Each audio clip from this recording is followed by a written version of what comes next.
Hello, hello. This video is a VR response to my friend Return to Collecting. He put a request out there. I think there's a giveaway involved. Really, I'm not doing it for the giveaway. I just want to put this out there. I thought it was a kind of a fun exercise. I got to thinking about it this afternoon, put my list together. This is if you had an unlimited budget, what are your 10 most sought after cards of all time that you would want to collect? So I'm going to kind of throw mine out here. These are in reverse order.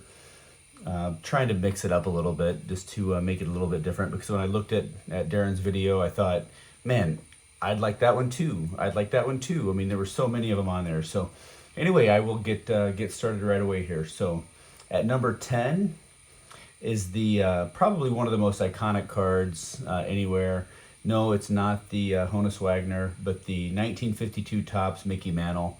I did like Mickey Mantle. My grandmother grew up in northern Oklahoma, and very close to where Mickey Mantle grew up, and she said she knew him and his family, and I always thought that was really interesting. I never knew if it was true or not, of course, but they were close enough, I guess, in age that maybe that's true. I don't know.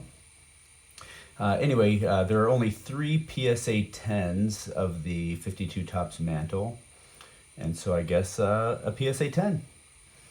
All right, and then at number 9, here's a card that I always wanted. I had a chance to pick this up a couple of times. I just never bit the bullet. I obviously should have, because the value of this thing has gone sky high, but it's a 1954 Topps Hank Aaron rookie card. That is another one that's on Darren's list, but I had to put it on here as well because it's obviously just a beautiful card, one that I've always wanted. Pop report on that one from PSA. There are only 2 PSA 10s out there. All right, next on the list is a card that I actually do own. It's a 1954 Topps Ernie Banks. I bought this one as a kid back when I was in high school. I believe mine's a PSA 3. It is miscut, so it's got the MC moniker on there. I don't care. It's still one of my favorite cards. But let's say if I had unlimited funds, I would try to trade it in for one of the 2 PSA graded 10s in that 54 Banks. All right, next on the list is something a little more kind of out there. It's not really a card that would be, I guess in this condition it would be ridiculously expensive, but I just love this card. It's a 1960 Topps Sandy Koufax. So it was early in Sandy's career, before he had really become the dominant pitcher he was for the short time that he was so dominant. And that 1960 Topps set, I don't know why the set is wacky, and I like the look of it. And the Sandy card, I just love the look of this card. So what's Sandy contemplating? I don't know, but it's an interesting card, and I really like this one, and there's only 1 PSA 10 out there. All right, next on the list is another kind of oddball. This one I doubt you're going to see on too many of the top 10 lists, but I've really become just completely obsessed with Ichiro over the last handful of years, when I really began to appreciate just how spectacularly good he was at the game of baseball. Maybe one of the top 5 of all time, and I could put that up against any argument, I believe. But anyway, the true rookie card for Ichiro, there's 3 of them, and they are Japanese release, 1993. The one that's slightly more rare is the Tomy ID Ichiro. There's 74 PSA 10s, so it's not that it's completely impossible, but it is a condition-sensitive card, and there are not as many of them out there as there are the BBM, which is probably the most recognizable Japanese rookie for Ichiro, and there are 127 of those, and actually there's a third one is the Takara Blue Wave, and there are 86 PSA 10s in that one. I believe most of these, I know the BBM and the Tomy are very condition sensitive, and so those are pretty tough finds. All right, moving along, number 5 on my list is a 1952 Topps Jackie Robinson. Again, it's a card that I think is one of the most iconic in the universe. I mean, it's a fantastic card. There are no PSA 10s as of ever recorded as of today, and there are 11 9s. So there you go. All right, number 4 is this is one of my favorites on the list. I thought about moving it up a little bit higher, but because of who the player is, and having a personal connection, I didn't really have one. I like this player. I think he should be in the Hall of Fame, even though he's not. but it's a 1909 E91 American Caramel Shoeless Joe Jackson. There's only two PSA 8s in existence. There's no 9 or 10s. And I just love this card. I was never a big fan of the T206 series, the tobacco cards. For whatever reason, I grew up on the normal size card and I just never really got into those. To me, it was, I don't know, too artist rendering, like, in someone's vision type drawings. I don't really know if it really looked like any of the players, but I always loved the Shoeless Joe card.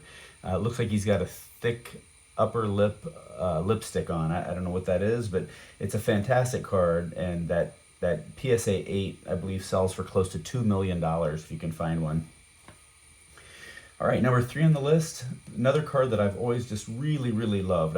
This is one of my favorite cards ever since I very first got into collecting. It's a 1933 Goody Babe Ruth. There are, I believe, 4 different variations of the 33 Goody Ruth.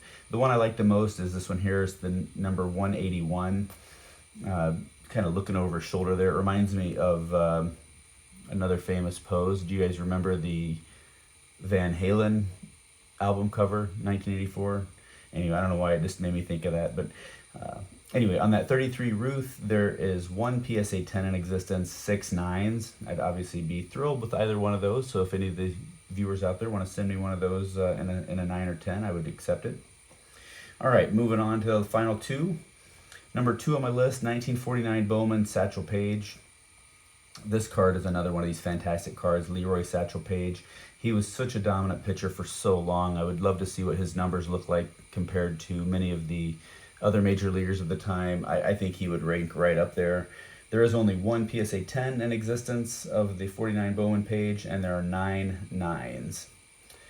All right, and then last is another Negro League player. So in the Negro League Hall of Fame, or Negro League Museum, I guess, in Kansas City, Missouri, there's a lot of tribute to this player. He has been reputed to have over 800 home runs in his career.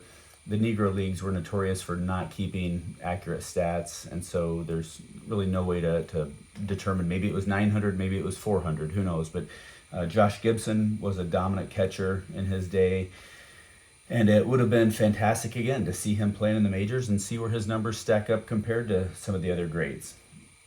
There's only 9 total of this card graded out there whatsoever. It's extremely rare. A lot of folks call this the true holy grail card of the collecting universe. And there is one PSA 8, which is the best known condition of this card. It's a 1950 Toleteros Josh Gibson. All right, hope you enjoyed the VR response and saw some cards maybe that you won't see in everyone else's response. Just a few different things that I threw out there, and cards that would obviously be absolutely insane to have in your own collection. So anyway, hope you enjoyed, and love to see your comments.